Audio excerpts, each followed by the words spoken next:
Ladies and gentlemen, how you all doing? This is Conor. And I'm Rangroo. Hello, hello, hello. And first of all, folks, from here, from the both of us, from both North and South North America, a very Merry Christmas to you out there. Hopefully this year's been everything you guys have been looking for. And to those farther afield, happy holidays to you too. We are going to be bringing you a 2-pack of games from the finals from a one-day tournament this past weekend. But Rang, I'm sure you want to tell us more about it, so how about you go for it? Who do we have? So, on left hand side in blue, we have hairyspider as the Polish division, and right hand side we have YueJin as the 21st Panzer division. This is a short one-day tournament that was hosted last Saturday, and it's essentially just a simple 1v1 tournament, main gimmick being that you can only play non-DLC divisions. So, no second, no fourth, no 16th, and all of that. And these are the finals matches from from the from said tournament. So yes, guys, we're gonna have you with a couple of stocking stuffers here. We didn't want to take you away too much from the turkey or the roast beef, but regardless, this is show. Yeah, and it's gonna be a rather big map for a rather short game. Both of them are gonna be pretty short, and you will see why when the game get started. It seems a bit silly. I know you might be wondering why we're just doing like 2 very short matches, but these are the finals from the tournament, so they're kind of like, it's the finals. How can you not? It's a bit weird. How can you not? We want to go and recognize the community and just give those guys their due, because they have worked hard to get here, of course. Naturally, this is the Poles against the 21st Panzer, which means the Poles, I would have to say, do have a rather delicious edge and firepower early on. Oh yeah, up north, I mean, we got like a stag count, a bunch of infantry, the fire support cromwell, and from 21st we got 2 Panzer Grenadiers and a single Pack 38. As we got the main big Pack 43 going down south, which is great on this map, especially in the southern area, so I can just shut down the entire southern flank. But hairyspider's not really going to be doing anything down there. And why does he need to? I mean, if anything, if he just crushes one wing, he should be totally fine to push through, correct? Which is exactly what he's doing up north with all the rifles coming down the road. Now, the Panzer Grenadiers do have a pretty good fight against the rifles, or the Strelchkis, I could say. As the Strelchkis aren't exactly great infantry by themselves, but, the stag count and fire support, they can do pretty well. And the second stag count's coming on in as well, so that, as well as the infantry Cromwell, that is going to be kind of devastating, I imagine. And even though 35S is being brought on in, I don't know that's going to do a whole lot. I will say, the funny thing about show, at least, is that had the Germans not wanted to get bogged down in a town fight, they should have been able to sweep wide around the bottom part of the map. Yeah, for sure. I mean, I understand. Wait, did you say for sure or for show? For show, my dude. For show. Alright. Yeah. I'm sorry, but please go ahead. But no, it's kind of a shame right now because that Pack 43, which is such a huge point investment, is not going to be doing anything down south, as hairyspider's putting all his resources up north. And honestly, for hairyspider, for him to do a southern assault wouldn't be too absurd either, because those fire support cromwells are really good in this map, especially in the southern area, because it got 1.2 kilometer range. Whereas you see, the town is just not looking too good for YueJin. Well, that's the thing, though. I think, honestly, considering the fact that he can just spam infantry, I can't help but feel that really a town assault's way better for him as opposed to going around the south. Yeah, and also once you capture the town, it's pretty easy to hold the town. Especially with all the infantry spam, and like all the stag counts are really nice for pose, which are much better in a close range firefight. But we do have the 35S coming in, and that's going to be a little bit outnumbered compared to 2 stags. Sorry, I had to get a quick cough off air there. No folks, problem. I'm sorry, for the next couple of videos, I am just coming off the flu, so I might occasionally either sound a little raspy or have to clear my throat. I apologize. But the town fight is over. Wow, that was a slaughter. Absolutely. Panzer Grenadiers are just... I mean, Panzer Grenadiers are great, but they can need a little bit of help when outnumbered, like a platoon to one squad, essentially. And the stag hound's coming in. The Somi's trying to do his best, but the stag hound's going to get a good shot on the S-35, and we've got 2 more S-35s being barreled down the road You know, the interesting thing about that is that the Germans actually were leading on territory until just that moment. Yeah, yeah. Just due to the southern territory gains or just slight gains of men to get. And Eugene's already trying to move a little bit down south. He realizes that, southern side is a bit vulnerable as he's moving up the Panda Grenadier to try to do something.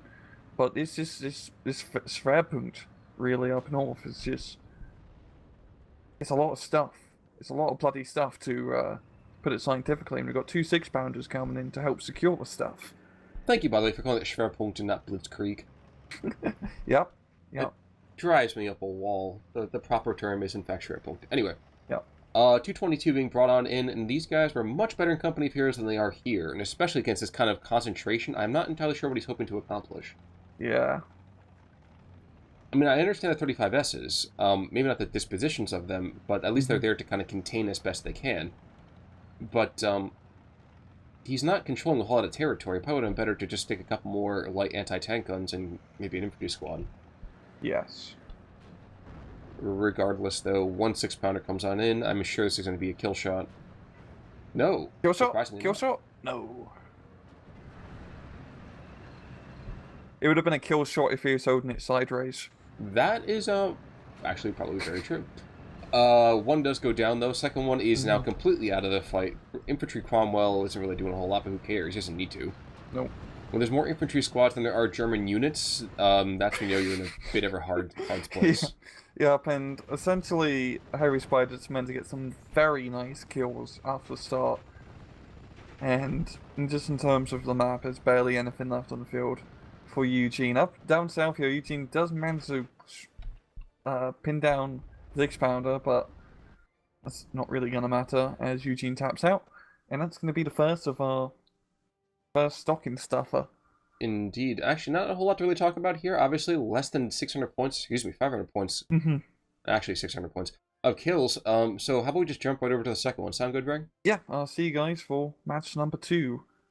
Ladies and Germans, and we're back with game 2. This, of course, is Point de Hoc. And Rang, who are these guys sporting as divisions now? Well, Eugene's now playing as the Guard Armor Division, and hairyspider is playing as the 91st Luftlander Division. I was about to say Luftwaffe, but nope, they're on the land. They're not flying around. Yeah, I would have to say the paratroopers aren't really particularly good at fighting up in the air in the first place. No. Certainly not this time. They didn't have a whole lot of planes to carry them around in. Before we actually really get into the meat of this game, I do want to say we do have another... Oops, well, the game's starting right now. But we do have ourselves another one of those mod games coming back out on Thursday. So, guys, feel free to come back and check that out. We're getting a lot of good feedback so far. Definitely want to see some more of it, though. Come back on Thursday. Actually, Proto Soccer features again. So the question is, does he play well, or only time will tell? Yep. But anyway, Yep, go ahead. For this match at the moment, it's really going to be a confrontation in the middle. And just looking for what hairyspider has, it's like Faultjäger's AT gun and a Stu and some Ursatch. While Eugene, Stuart, Humber, and some regular infantry chaps. I mean, on paper, the forces are fairly equal, but positioning can always take the cake.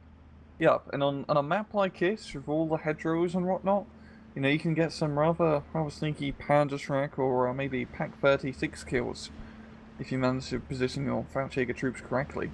Oh, Jesus, a Flammenwerfer up north. Oh my god, he's going to take out this Bedford, and the Stewart's going to run afoul of him. I can almost see it now. Nothing. Or not? Wow. He's getting super duper close. And there's a Shrek right there to kind of just take point. Okay. Yeah. Interesting call. But no. And Ulig is there. Alexander Ulig, the man with a plan, right in the center of part of the field. Mm-hmm. The other Faultjäger's kind of running straight into tank fire. Not the best idea. And the Pack 40's here. Yeah, so the Pack 40 though should be more than easily able to clog up this center. Yeah, and especially at range. You can't really miss it at range with a Pack 40, I imagine. Oh, but again, as we well know, the Germans will find a way to do it. Yeah. The Stu is going to be engaging the Stuart, which... I mean, if this is War Thunder, the Stu always wins. yeah. I've been the receiving end of that. I'm sorry, please. Yeah, because the Stu in War Thunder has AP ammunition. But not in this. No. So I'm tempted to find this out. We actually have a very early Cromwell coming on in. Crew knocked out. Alright. Well. Oh, by the way, did you see the new Death Diary that came out with Steel Division 2? I think it was about a day or two ago. Quite excited for it now. It looks really cool what they added to the game. You can fire on the move, and you can drive through actual light forests. Mm-hmm. Oh, alright. Some fresh reinforcements, but the main things, I'm surprised it actually is as relaxed as it is. Yeah, it's only a 50-50 at the moment, and the replay only has 2.5 minutes left, so let's see what happens. Let's see what happens. Definitely amused by the fact that if you look at the command ranges of all units in the middle, it kind of like a giant Venn diagram, or maybe like a Mickey Mouse ears. Oh yeah, I see what you mean. Very charming. Hidden Mickey out there.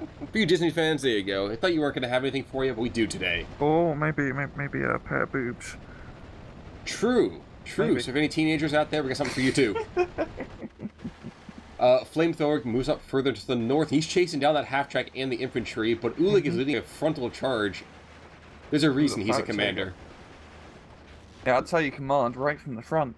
Exactly. I mean, hell, Rommel even did it a couple of times. Yeah. Sort of. Well, the Fauchager, it's not in range, though, to get any Panderfell shot show. A small mercy for those tanks. Mm-hmm.